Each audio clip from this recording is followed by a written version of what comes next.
علیکم ورحمۃ اللہ وبرکاتہ۔ حکیم قاری محمد عمر، شفاء المریض دواخانہ ضلع ننکانہ صاحب سے آپ سے مخاطب ہے۔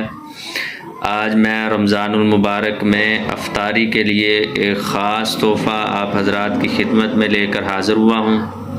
اس ویڈیو کو آخر تک اچھی طرح ضرور ملاحظہ کریں۔ مفاد عامہ کے لیے اس کو آگے سے آگے شیئر کرتے جائیں۔ میرے چینل شفاء المریض دواخانہ کو سبسکرائب کرنا نہ بھولیں تاکہ آئندہ آنے والی مفید سے مفید ویڈیوز آپ تک پہنچ سکیں۔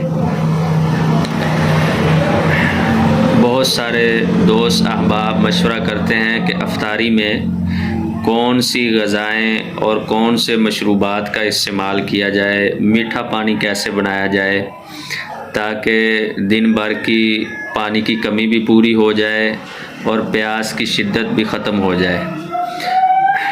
مختلف قسم کے مشروبات لوگ استعمال کرتے ہیں، لیکن آپ حضرات کی خدمت میں جو میں مشروب پیش کرنے جا رہا ہوں وہ انتہائی مفید اور لاجواب ہے۔ یہ مشروب آپ پئیں گے تو انشاءاللہ دن بھر کی کمزوری، جسمانی کمزوری، دماغی کمزوری اور پٹھوں کی کمزوری بھی ختم ہو جائے گی۔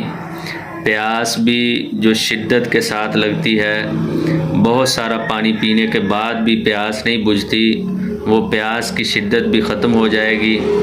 اور اس کے علاوہ اس کے بہت سارے فوائد آپ کو حاصل ہوں گے۔ خون کی کمی پوری ہوگی، خاص طور پر حاملہ خواتین جو ہے ان کے لیے یہ مشروب انتہائی مفید اور لاجواب ہے۔ خون کی کمی کو یہ پورا کرتا ہے۔ ایچ بی جن خواتین کی 6-7 اشاریہ ہوتی ہے وہ 10-12 تک پہنچ جاتی ہے، یہ غذائی مشروب استعمال کرنے کی وجہ سے۔ یہ حافظے کو تیز کرتا ہے یہ مشروب، اور بھی دیگر بہت سارے فوائد ہیں۔ خون جو ہے پتلا کرتا ہے، بلڈ پریشر نارمل رکھتا ہے، جسم کو طاقت اور توانا کرتا ہے، اور افطاری کے بعد کئی لوگوں کو بھوک نہیں لگتی، کھانا نہیں کھا سکتے، تو اگر اس مشروب کے پینے کے بعد اگر وہ کھانا نہ کھائیں تو ان کو کسی قسم کی بھی کوئی کمزوری محسوس نہیں ہوگی۔ یہ مشروب جو ہے ان کی کھانے کی قوت کو پورا کر دے گا اور کھانے کی کمی کو پورا کر دے گا۔ تو آتے ہیں جی، یہ مشروب کس طرح تیار کرنا ہے۔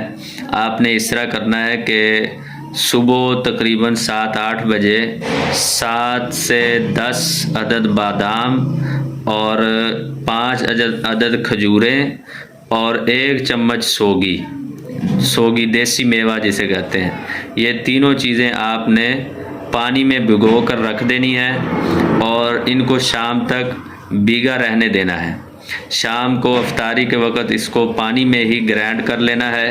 اگر کوئی خشک مزاج کے احباب ہیں یا جن کا بلڈ پریشر ہائی ہوتا ہے یا گرمی کی زیادتی ہے ان کے جسم میں، تو وہ اس میں شام کو دودھ بھی شامل کر سکتے ہیں، اور دودھ شامل کر کے یہ جو ہے گرائنڈ کر لیں اچھی طرح، اور افطار کے وقت اس کو جو ہے بغیر برف کے استعمال کریں۔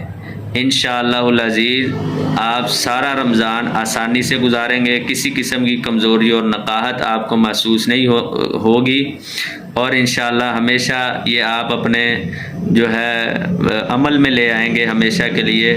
اور بہت سارے احباب کو میں نے یہ پہلے بھی نسخہ بتلایا ہے، الحمدللہ وہ بہت سارے احباب جو ہے اس کو استعمال کر رہے ہیں، پچھلے رمضان بھی کر رہے تھے، اس سال بھی کر رہے ہیں، اور ان کو اس کا بہت فائدہ پہنچ رہا ہے۔ دعاؤں کا طالب حکیم قاری محمد عمر، شفاء المریض دواخانہ ضلع ننکانہ صاحب۔